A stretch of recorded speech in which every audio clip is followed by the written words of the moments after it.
pukul 23:40. Terminal Surabaya hampir kosong. Hujan tipis turun perlahan, membasahi aspal yang memantulkan cahaya lampu kuning redup. Beberapa pedagang menutup lapaknya. Suara seng bergesekan pelan terdengar samar. Tidak banyak orang tersisa. Hanya satu bus yang masih menunggu keberangkatan. Bus malam, jurusan Surabaya menuju Yogyakarta. Malam itu, Arif hanya ingin pulang. Arif melangkah naik ke dalam bus. Udara di dalam terasa lebih dingin dari biasanya. AC menyala pelan. Beberapa penumpang sudah tertidur. Kepala mereka bersandar ke jendela. Arif memilih duduk di kursi tengah, dekat jendela kiri. Ia menghela napas panjang. Akhirnya pulang juga. Pintu bus hampir tertutup. Dan saat itulah seseorang naik. Seorang wanita bergaun putih panjang. Langkahnya lambat. Tidak membawa tas, tidak membawa ponsel, tidak berbicara pada kernet. Ia hanya naik dan berjalan ke dalam bus. Rambut hitam panjangnya menutupi sebagian wajah.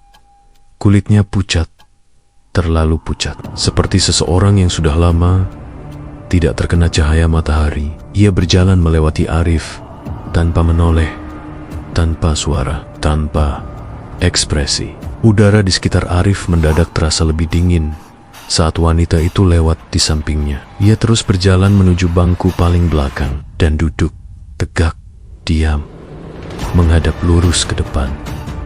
Bus mulai bergerak meninggalkan terminal. Lampu kabin diredupkan. Satu persatu penumpang tertidur. Arif mencoba ikut memejamkan mata.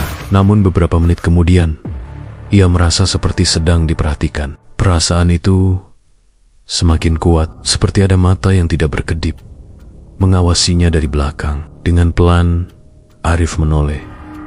Wanita itu masih duduk, tidak bergerak, tidak bersandar, tidak memainkan ponsel. Ia hanya duduk dengan mata terbuka dan tidak berkedip. Arif mengerutkan dahi. Mungkin hanya perasaannya saja. Ia menghadap ke depan lagi, menarik napas dalam-dalam. Namun, rasa itu kembali, lebih kuat, lebih dekat, seperti tatapan yang menusuk tengkuknya. Dengan perlahan, ia menoleh lagi, dan kali ini wanita itu tidak lagi menatap ke depan. Ia menatap Arif, langsung, tanpa berkedip. Tatapan kosong, datar, seperti mata boneka. Dalam cahaya redup itu, Arif menyadari sesuatu yang membuat darahnya membeku. Dada wanita itu tidak bergerak, tidak naik, tidak turun. Ia tidak bernapas.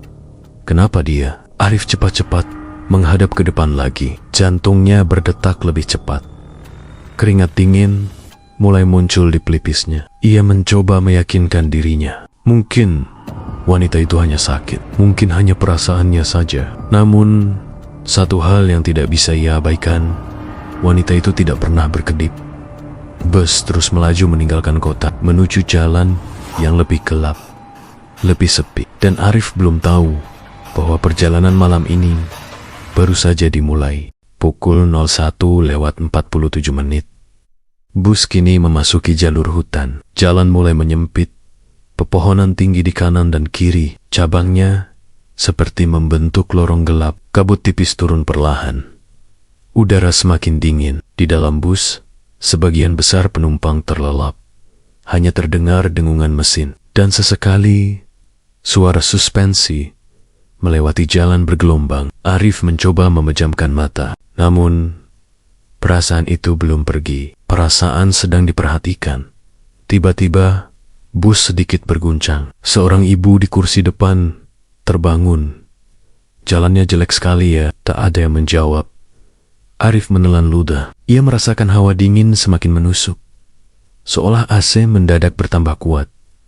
Ia menggosok lengannya, dan tanpa sadar, ia menoleh ke belakang. Wanita itu masih duduk, namun kali ini, kepalanya sedikit menunduk. Rambutnya menutupi hampir seluruh wajah. Lalu, lampu kabin berkedip. Sekali, dua kali.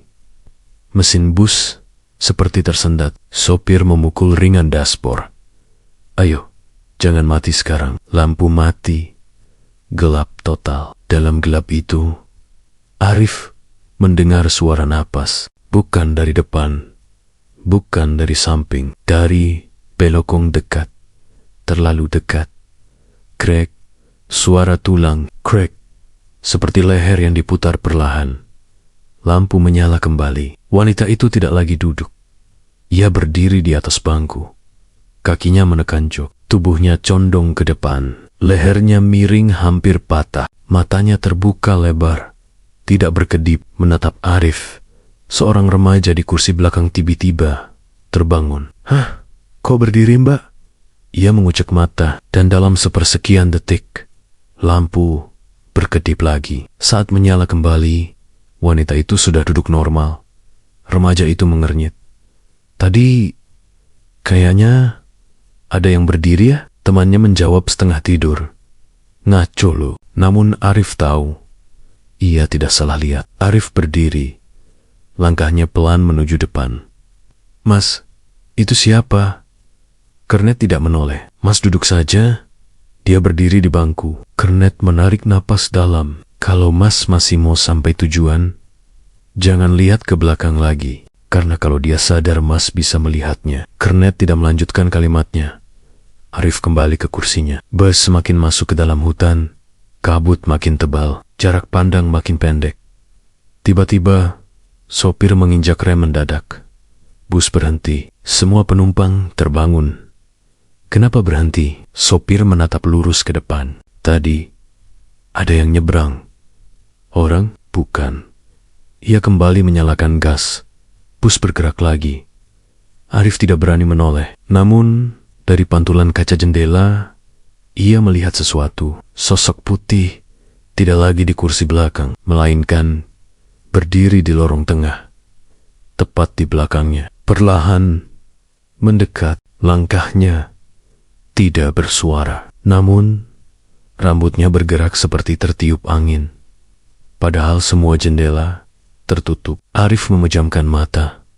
Ia tidak berani bergerak. Ia bisa merasakan hawa dingin tepat di tengkuknya. Lalu, bisikan sangat pelan terdengar di telinganya.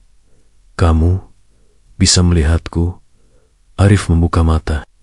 Lorong kosong. Wanita itu kembali duduk di belakang, seperti tidak pernah berdiri. Namun kini, senyumnya jauh lebih lebar. Bus akhirnya keluar dari tikungan hutan paling gelap. Namun, jam di dashboard menunjukkan 02:15 dan seseorang akan segera menghilang. Jam dashboard menunjukkan 02:15. Hutan telah terlewati. Namun ketegangan tidak ikut pergi. Udara di dalam bus terasa lebih berat, lebih dingin, lebih sunyi, seolah suara mesin pun terdengar jauh. Arif mencoba menarik napas panjang, namun dadanya terasa sesak. Perasaan itu kembali. Perasaan sedang diperhatikan. Beberapa kursi berderit pelan. Seorang bapak paruh baya, batu kecil. Seorang ibu memeluk tasnya lebih erat. Semua orang seperti sadar, tapi memilih diam. Tiba-tiba radio sopir menyala sendiri. Tidak ada musik, hanya suara statis. Seskik. Sopir menepuk radio itu. Namun, suara berubah, seperti suara perempuan jauh sekali. Tidak jelas. Berbisik, turun, satu. Sopir langsung mematikannya. Tangannya gemetar. Remaja hoodie abu-abu di belakang mulai gelisah. Ia menoleh ke kursi sebelahnya. "Mas, tadi bapak yang di sini kemana?"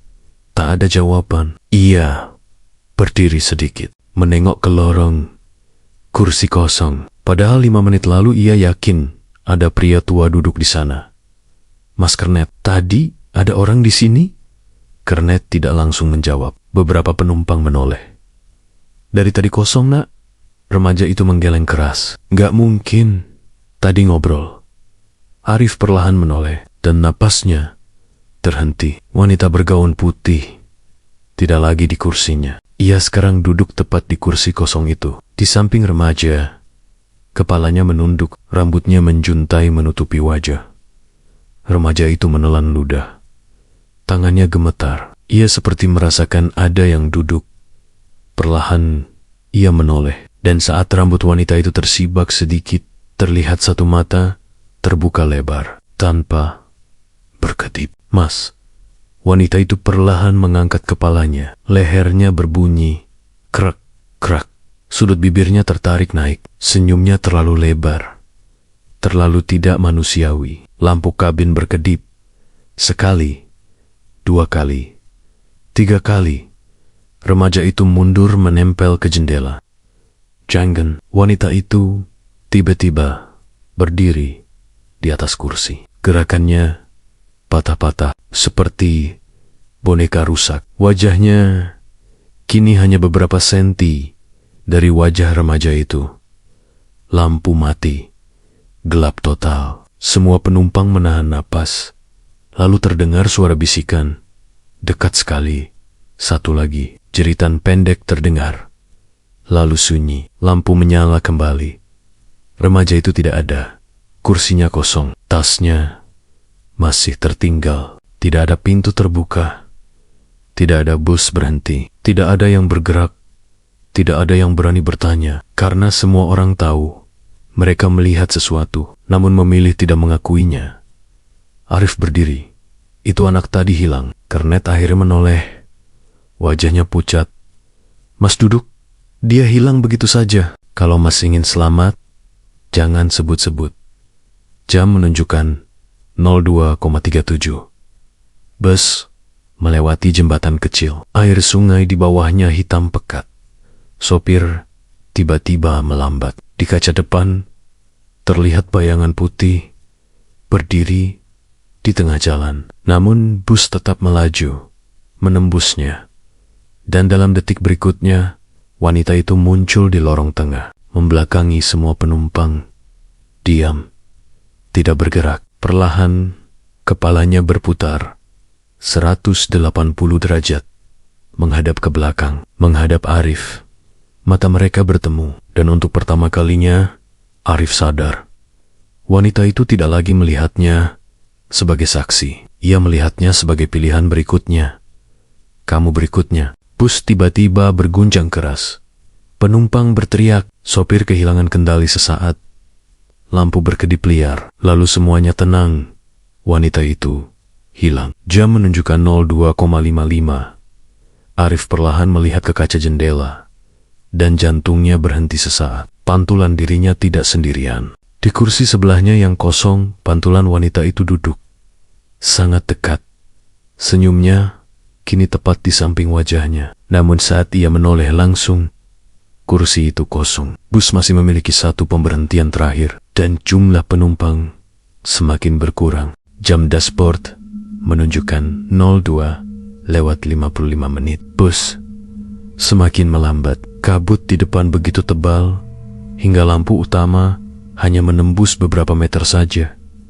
Tidak ada kendaraan lain, tidak ada suara serangga, tidak ada tanda kehidupan, hanya bus itu dan jalan yang seperti tak berujung. Arif memandangi jendela, pantulannya tampak pucat, lebih pucat dari sebelumnya. Ia menyentuh pipinya. Dingin, terlalu dingin. "Mas, kita sudah hampir sampai kan?" Kernet berdiri di dekat pintu. Diam, tidak bergerak. "Mas Kernet." Perlahan Kernet menoleh. Gerakannya lambat, tidak natural. Matanya kosong. Bus berhenti, namun mesin tetap menyala. Pintu tidak terbuka. Di luar terlihat bangunan terminal kecil. Namun bangunan itu retak, catnya mengelupas. Papan namanya miring, seperti sudah bertahan-tahan ditinggalkan. Arif merasa ada yang salah. Ia melihat ke kursi belakang. Satu persatu penumpang yang tadi ada mulai memudar. Ibu penumpang, pria tua, remaja hoodie abu-abu. Tubuh mereka menjadi samar, lalu hilang. Sekarang di dalam bus hanya tersisa Arif, sopir, Kernet, dan wanita bergaun putih. Wanita itu berdiri di lorong, tidak tersenyum, tidak bergerak, hanya menatap Arif. Untuk pertama kalinya, matanya tidak kosong. Matanya sedih. "Kamu sudah mulai ingat." "Ingat apa?" Wanita itu melangkah. Kakinya tidak menyentuh lantai, meluncur pelan. Malam itu, lampu padam, gelap total. Namun Arif kini tidak berada di dalam bus. Ia berdiri di tepi jalan hutan. Malam yang sama, jam yang sama, 01,47. Ia melihat dirinya sendiri duduk di kursi bus. Bus melaju cepat. Terlalu cepat. Di depan bus, seorang wanita bergaun putih menyeberang. Pelan, tidak menoleh. Sopir membunyikan klakson panjang, namun wanita itu tidak berhenti. Sopir membanting setir. Bus kehilangan kendali. Ban tergelincir, menabrak pembatas jalan, terbalik, masuk jurang, kaca pecah. Api mulai membakar bagian depan bus. Arif melihat dirinya sendiri, terjepit di kursi. Flanel biru tua berlumuran darah. Ia mencoba bergerak, namun tidak bisa. Napasnya berat, pandangan kabur. Lalu gelap, lampu kabin menyala kembali. Arif kembali duduk di kursinya. Napasnya terengah, namun tidak ada napas yang keluar. Ia menutup mulutnya. Tidak ada embun, tidak ada udara. Tidak mungkin. Wanita itu duduk di kursi sebelahnya. Sangat dekat. Kamu tidak pernah turun. Berarti selama ini kita semua mengulang perjalanan terakhir. Arif melihat ke depan. Sopir masih memegang setir, namun kini wajahnya hangus. Separuh tubuhnya seperti bayangan. Kernet berdiri tanpa bayangan di lantai. Bus ini bukan bus biasa. Ini adalah sisa perjalanan terakhir mereka. Setiap malam tertentu, pada jam yang sama, bus ini kembali berjalan, mencari jiwa yang belum sadar, yang masih berpikir mereka hidup. Dan kamu yang paling keras menolak. Saya takut, semua juga takut. Tiba-tiba, jam di dashboard berubah. 2.59, 2.58, 2.57. Waktu bergerak mundur. Semua kursi kembali terisi. Penumpang muncul kembali satu persatu. Seperti rekaman diputar ulang. Remaja hoodie duduk kembali. Ibu penumpang menguap. Pria tua batuk. Semua kembali. Jam menunjukkan 01,47, persis seperti awal. Wanita itu kini berdiri di tepi jalan. Bus mendekat. Arif melihat dirinya sendiri, duduk di kursi. Ia sadar, siklus akan terulang. Bagaimana cara menghentikannya? Turun, terima. Bus mendekati wanita itu lagi. Sopir membunyikan klakson. Adegan hampir sama seperti sebelumnya, namun kali ini Arif berdiri. Di dalam bus, ia berjalan ke depan, menatap wanita itu. Saat bus hendak menabrak, layar putih terang, sunyi. Lalu, suara mesin bus kembali terdengar perlahan. Fade in. Arif duduk di kursi. Flanel biru tua, jeans hitam. Jam menunjukkan 01,47. Wanita bergaun putih duduk di kursi paling belakang. Diam, menunduk. Beberapa perjalanan tidak pernah benar-benar selesai. Dan beberapa penumpang tidak pernah benar-benar sampai. Fade out. Perlahan.